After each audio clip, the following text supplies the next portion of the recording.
បងប្អូនថ្ងៃនេះពេញលេងហើយបាទលនបញ្ញាមកជួបជាមួយកីឡាករមកពីយូហ្គាន់ដាហើយកីឡាករបង្គោលខៀ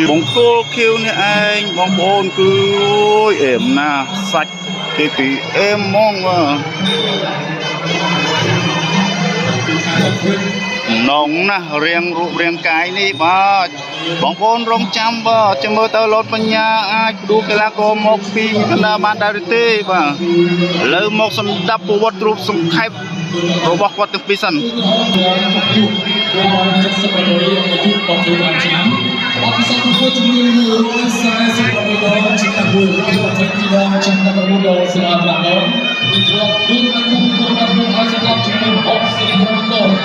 គឺជាកីឡាករមកពីក្រុមកីឡាធុនសុខភាពខ្មែរនៃសមត្ថកីឡាកងទិដ្ឋពលខ្លាំងរបស់ជំនឿដែលមានគ្រូបង្ហាត់លោកធុនសុខភាពលោកស្រីនាងកញ្ញា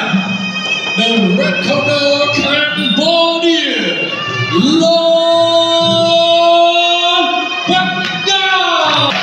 បន្ទាប់ពីសម្ដាប់ប្រវត្តិរូបសង្ខេបរបស់លនបញ្ញាហើយបងប្អូនមកបាទសម្ដាប់ប្រវត្តិរូបសង្ខេបរបស់បាទ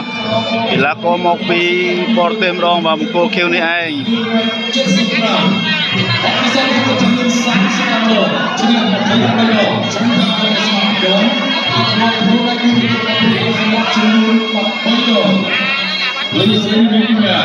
The blue corner from Uganda, Albert Kazimba. ឥឡូវនេះបានសម្ដាប់ប្រវត្តិរូបសង្ខេបរបស់គាត់នឹងកីឡាករទាំងពីររួចមកហើយមានតែបាទចាំតាមដាននៅពេលបន្តិចទៀតនេះបងប្អូនតើបើគាត់លនបញ្ញាឬក៏កីឡាករមកពីយូហ្គាន់ដាជាអ្នកទទួលបានជ័យជំនះអីយោបងប្អូនអ្វីដែលខ្លែងនោះកីឡាករមកពីបរទេសនេះគាត់ម្យ៉ាងគាត់គឺអង្គុយបត់ជើងតំណងបាទសុភាពមែនទែនសម្រាប់បាទកីឡាករយូហ្គាន់ដាបាទម្យ៉ាងមកគាត់ដែរបងប្អូន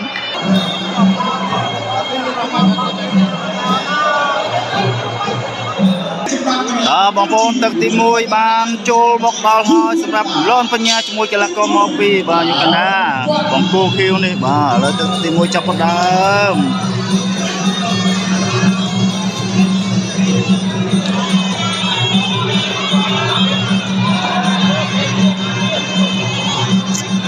កីឡាករបរទេសទំនងណាបងប្អូនហើយបាទនិយាយពីសាច់ចូលមួយដៃពីដៃបាទជើងយ៉ា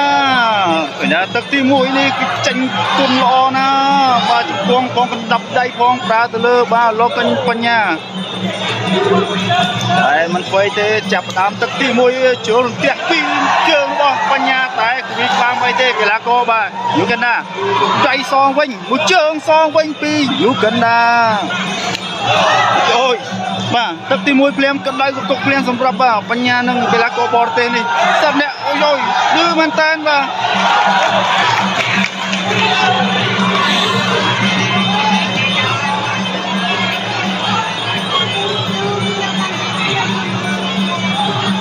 ឌឺណាកីឡាករបាទយូហ្គាន់ដានេះចាំមើលបញ្ញាអាចបាទព្រោះកីឡាករនេះបាត់ភាពឌឺបានទេអូយបងប្អូនបញ្ញាបាទលេងមួយជើងថែមដៃពីរបាទកីឡាករបរទេសវិញមិននេះជងរបស់បញ្ញាដាក់ឡើងចាត់ទៀតតែម្ដង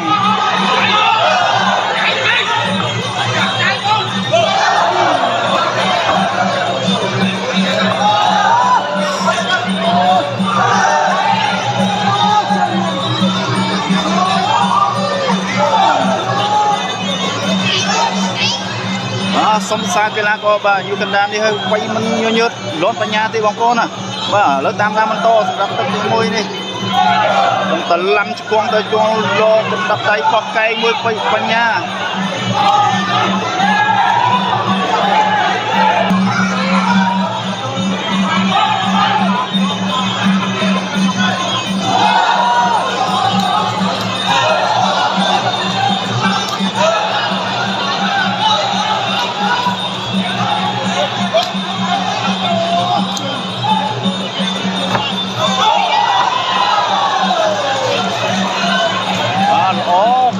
បាទយូហ្គាន់ដានេះល្អមកគាត់បងប្អូនបាទអូណា ចេះទៀងជង្គង់ចេះទៀងតែងបោះជង្គង់មួយចូលពោះបញ្ញា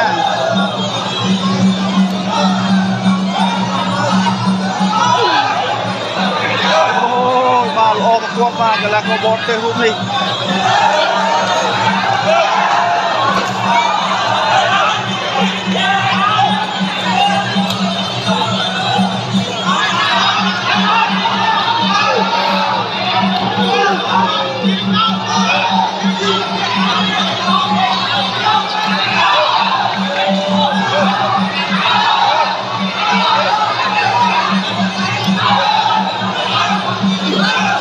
កីឡាករបរទេសកន្លែងណាក៏សាច់ទៅវិញមិនប្រើចាំជង្គង់កែកន្លែងទៅសាច់ដែរអូចាប់ទី1បងប្អូនរត់តែក្តៅហើយ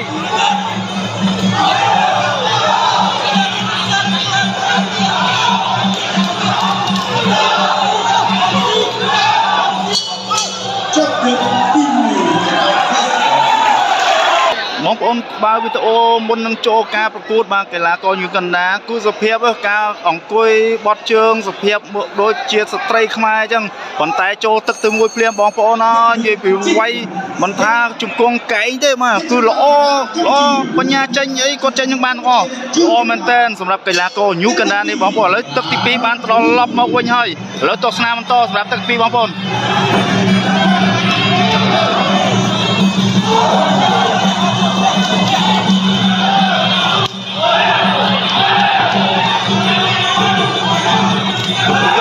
វាយដូចជាមិនទាន់ញឹកបញ្ញាគឺដើរចូលអត់ថយទេសម្រាប់កីឡាករ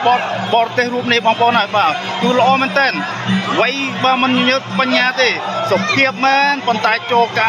គូទូអូបគាត់មែនតើបងប្អូនបាទគឺកណ្ដប់ដៃជង្គង់ជើងឲ្យបានមកផ្លេគាត់បាទហើយចាំមើលតាមទស្សនាបន្តសម្រាប់គាត់បញ្ញានឹងកីឡាករយូកាន់ដានេះបងប្អូនតើជាអ្នកណាជាអ្នកអាចប្រគល់បាននៅក្នុងទឹកទី1និងទឹកទី2ទឹកទី3បន្តទៀតនេះ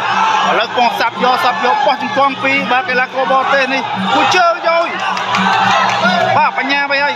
បាទឃើញថាកីឡាករយូកាន់ដានេះខ្លាំងល្អប្រកបមែនបងប្អូន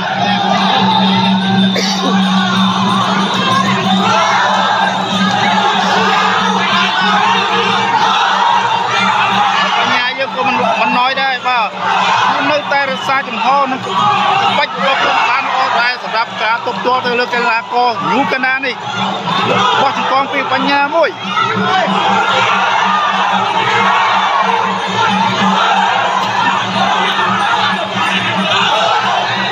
បញ្ញាចេញឲ្យបងប្អូនទាំងជង្គង់ទាំងកែងទាំងបើថាធាក់នឹងគឺអស់ហើយប៉ុន្តែធ្វើអ្វីកីឡាករបាទយូកាន់ដាមិនទាត់បានទេទឹកទី2នេះ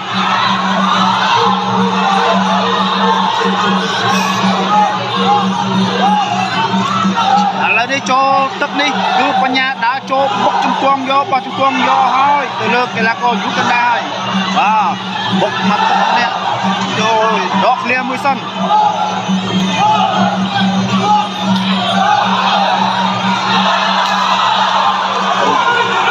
បញ្ញាត្រូវដូចជាមិនថ្មីនៅតែបាទឌឺបញ្ញានៅឡើយអូយគាត់ជាល្អមែនបាទបញ្ញាបោះកែងត្រូវបាទផ្ទៃមុខខ្លាំងតែមិនថ្មី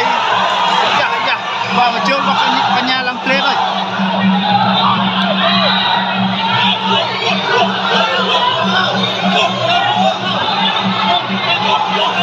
អូយរ៉ូវែមួយហៅថាបោះជែកមួយប៉ុន្តែមិនថ្មីទេបញ្ញានៅដើរចូលបោះដៃគូជើងអូគាត់ជាអស្ចារ្យឬមែនតែបាទកីឡាករបាទយូកាន់ដានេះ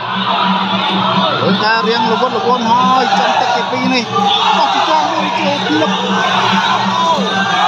ស្អមដៃពីកីឡាករបរទេសហើយយូកាន់ដាវិញ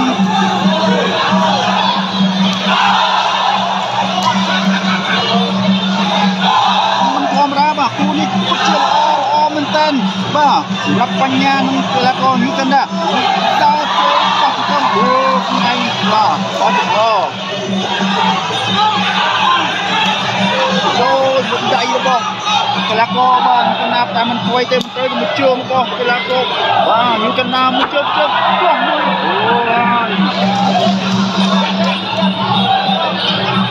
អូ แล้วទឹកទី2ឈប់បញ្ចប់ហើយរៀងល្វើយហើយសម្រាប់កីឡាករទាំងពីរនេះបន្ទាប់ពីក៏ក្រាបទឹកទី1ទី2ហើយឥឡូវនេះបាទបងប្អូនតាមដានទស្សនាទឹកទី3សម្រាប់កីឡាករលត់បញ្ញាជាមួយបាទកីឡាករមកពីបរទេស New Canada ឃើញថាក៏ក្រាបណាស់ទឹកទី1ទី2មិញបញ្ជាក់ថាកីឡាករ New Canada សុភាពមែនថាថ្វាយគុំគ្រូបត់ជើងមើលបញ្ញាថ្វាយគុំប៉ុន្តែពេលវាយមិនធម្មតាទេសម្រាប់បាទ New Canada ឥឡូវនេះទឹកទី3ចាប់ដើមហើយកំពុងតែសាប់កណ្ដាប់ដៃសងមួយជើងដូចមានកម្លាំងវិញហើយកីឡាករ New Canada បាទមួយដៃរបស់បញ្ញាខ្ទាតទឹកតែម្ដងឥឡូវនេះកំពុងតែបញ្ញាធាក់ទុកមួយដៃចំពោះបញ្ញាឥឡូវបញ្ញាទុតមួយជើងទុតជើងក្រោមមួយបាទកីឡាករ New Canada កំពុងតែប្រើកណ្ដាប់ដៃសងទៅសងមកពីយកទីមុខរបស់បញ្ញាធាក់មួយជើងទុកrồiទឹកទី3នេះឃើញថាកីឡាករបាទ New Canada ដូចជាមានកម្លាំងឡើងវិញហើយសម្រាប់បាទកីឡាករបរទេសរួមនេះមួយដៃពីរដៃបញ្ញាបោះជង្គង់មួយពី New Canada សងពីបញ្ញាវិញសងពី New Canada វិញ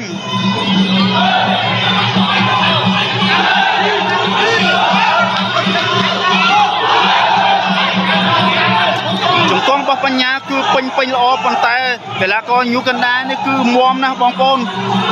គឺមាំមែនតើបាទមិនថ្មីក៏ត្រូវកែងក៏ត្រូវច្រើនជង្គង់ក៏ច្រើនបញ្ញាមួយជើងទះជើងចំទៅមុខ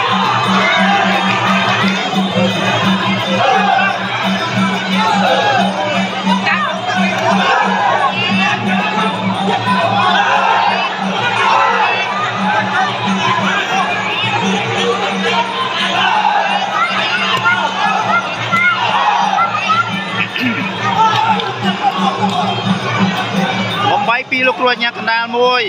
ឃើញថាអោបគ្នាយ៉ាងយូរមួយដៃចំពោះបញ្ញាដើរចូលសងកណ្ដាប់ដៃទៅវិញមួយជើងរបស់បញ្ញាបាទតាក់ទុកមួយជើងឆ្វេង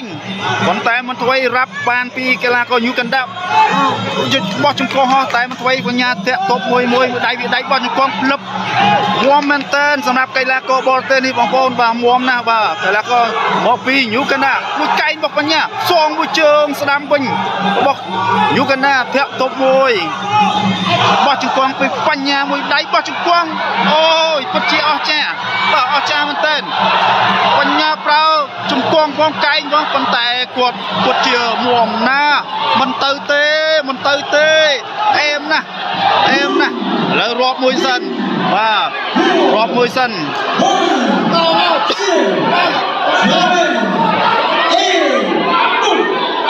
ឃើញថាមួមពេកគ្រូអាញាកណ្ដាលរាប់មួយសិនបន្តការប្រកួតដើរចូលពីបញ្ញាកណ្ដាប់ដៃរបស់ New Canada តែបោះជង្គង់បញ្ញាមួយតាក់ទប់ពីកីឡាករ New Canada បញ្ញានៅដើរចូលដដែលដៃសងទៅសងមកកណ្ដាប់ដៃរបស់ New Canada បញ្ញាបោះកែងមួយដៃរបស់ New Canada បោះកែងមួយពីបញ្ញាឥឡូវអោបមួយឡាំជង្គង់បោះជង្គង់ទៅជង្គង់មកបោះជង្គង់បញ្ញាមួយដៃរបស់ New Canada ស្វិតស្វាញគូនេះស្វិតស្វាញមែនតើបាទសម្រាប់អ្នកទាំងពីរគឺល្អណាស់ជើងរបស់បញ្ញាពីរជើងបញ្ញា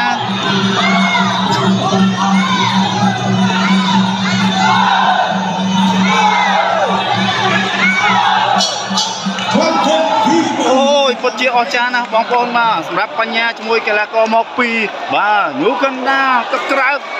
បាទបញ្ញាប្រើអស់ក្បាច់ឲ្យបាទកែងផងជង្គង់ផងស្មីតច្រើនណាស់ដែលបញ្ញាប្រើទៅលើកីឡាករ New Canada ប៉ុន្តែបាទមិនធ្វើព្រោះឲ្យបាទបញ្ចប់ទឹកទី3ដោយស្វ័យប្រវត្តិឥឡូវរងចាំលទ្ធផលពីលោកគ្រូអាញាកណ្ដាលតើ